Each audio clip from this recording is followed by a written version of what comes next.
श्याम और राधा रायगढ़ गांव में रहते हैं। वैसे तो उनके अपने घर में ही 2 वक्त का खाना पूरा नहीं पड़ता, लेकिन फिर भी श्याम हर रोज किसी न किसी नए मेहमान को दोपहर के खाने पर घर ले आता है। एक दिन राधा कहती है, ये क्या है जी, जब आपको पता है कि हमारे पास अपना पेट भरने तक का खाना पूरा नहीं होता, फिर क्यों रोज किसी न किसी नए मेहमान को घर लेकर आ जाते हो? ऐसे तो जिंदगी जीना मुश्किल हो जाएगा। मेहमानों को खिलाना पुण्य का काम होता है, इससे भगवान खुश होते हैं। तुम क्यों उसके बीच में आकर पाप की भागीदारी बन रही हो? दोबारा मेरे सामने ऐसी बात मत करना, समझी?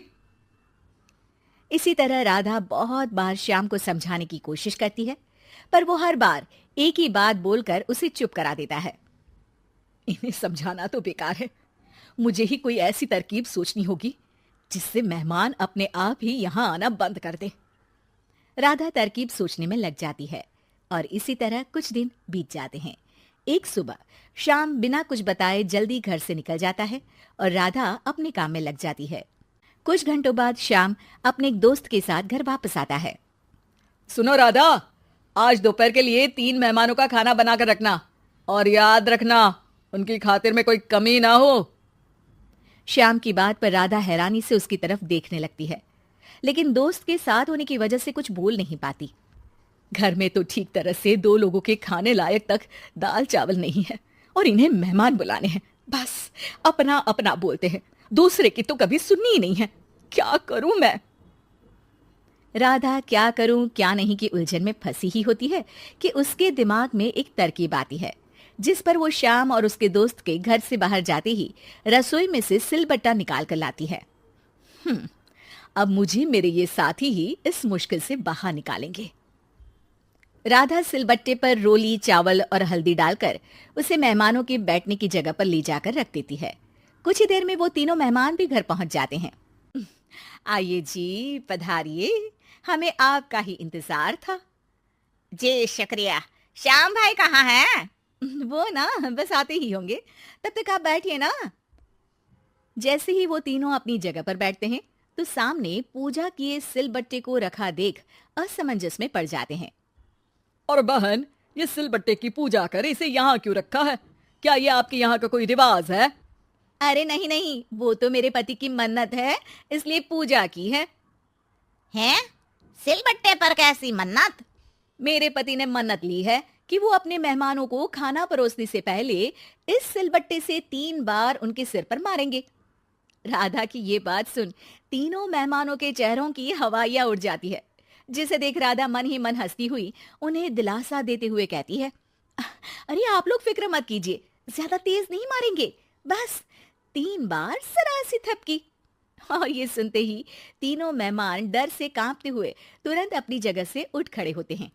अरे अरे, आप सब उठ क्यों गए? मेरे पति बस आते ही होंगे, फिर सब साथ में खाना खाइएगा। अरे जी नहीं, हमें कुछ नहीं खाना। ये कहकर तीनों मेहमान बिना एक पल की और देरी किए घर से बाहर भाग जाते हैं, जिन्हें जाते हुए घर के अंदर आता श्याम देख लेता है। अरे वाह राधा, उन तीनों मेहमानों ने तो बड़ी जल्दी खाना खा लिया। नहीं ना, बिना खाए ही चले गए। अरे वो क्यों?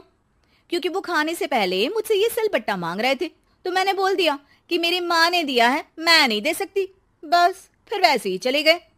राधा की बात सुन श्याम गुस्से से लाल होकर उस पर चिल्लाने लगता है। तुम पागल हो क्या? मेहमान को नाराज कर दिया। मेहमान जो मांगे उन्हें वो देना हमारा फर्ज है। इतनी सी बात तुम्हें कब समझ में आएगी? मैं अभी उन्हें ये सिलबट्टा देकर वापस घर में ले आता हूँ, तुम खाना तैयार रखना। अब श्याम सिलबट्टा उठाए घर से बाहर निकल जाता है और मेहमानों को ढूंढना शुरू कर देता है, जो उसे पास में ही एक पेड़ के नीचे बैठे दिखते हैं। श्याम उनके पास पहुंचने ही वाला होता है कि वो उसे सिलबट्टे के साथ आता देख दोबारा भागना शुरू कर देते हैं, जिस पर श्याम भी उनके पीछे भागने लगता है।